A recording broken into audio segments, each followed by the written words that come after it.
Hello, everybody. It's that time day again. It's story time. I got my frumpy reading sweater on. What we got?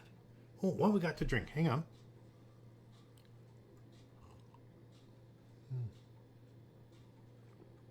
A glass of cool water. Okay, we need a book. Let me get a book. Hold on a moment.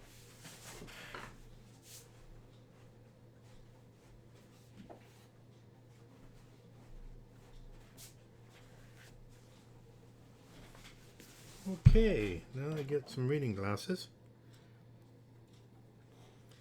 Well, this is a book by Disney, 5-minute classic stories.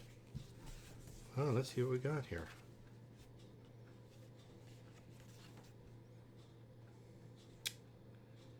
Okay, let's start with the first one. Disney the Lion King, A Prince's Day. It was early morning at Pride Rock. Simba and Nala couldn't wait to go out and play. Let's go down to the river, Nala said loudly. Shh, Simba whispered. We have to be quiet or Zazu will hear us. But it was too late. Zazu had been on the lookout for the young prince. Ah, there you are, Simba, Zazu said, landing in front of Simba. Come along, we have a busy day of training ahead of us. But Nala and I were going to go down to the river, Simba complained.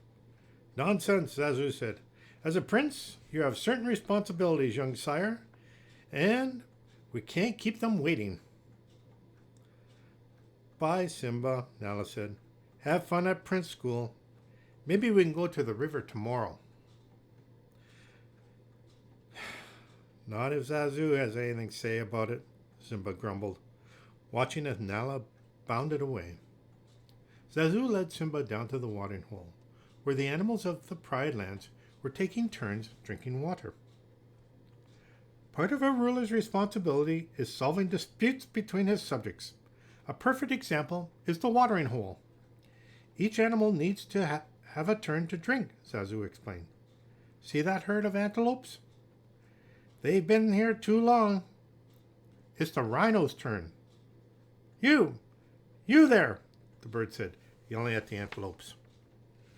Simba listened for what seemed like hours as Zazu talked on and on to the antelopes. Finally, the lion cub saw a chance to escape. A herd of giraffes was leaving the watering hole. If he could sneak out with them, he might still have time to play with Nala.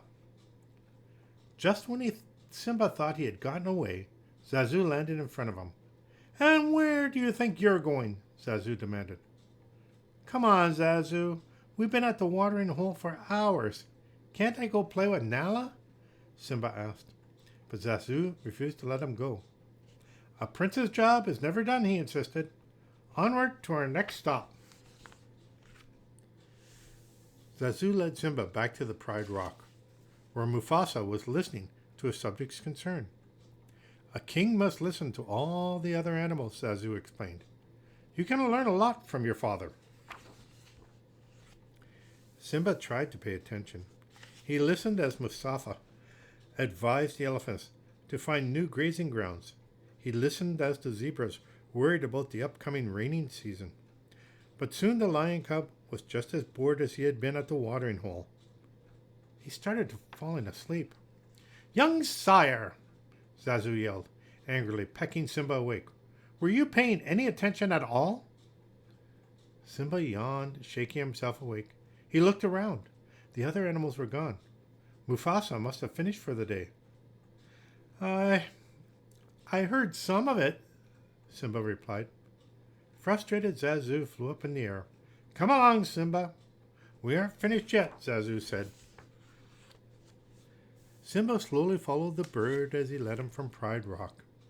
Soon they were walking past the river where Simba and Nala had planned to play. Simba looked for his friend, but he didn't see her.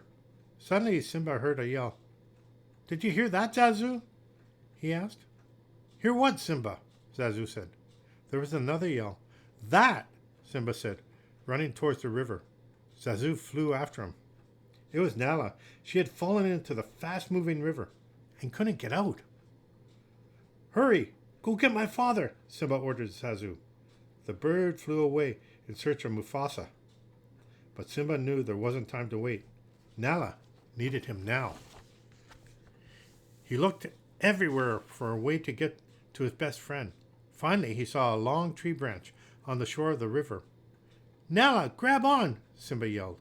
He grabbed the tree branch in his mouth and moved over to the river. Nala reached out and grabbed the branch, just in time. Simba pulled the branch back and dragged Nala out of the river. She was safe. Simba? Simba? Mufasa called, running to the river. Here, Dad, Simba said, panting. It's okay, I got Nala. Relieved, Mufasa and Zazu gathered the cubs and started back to Pride Rock.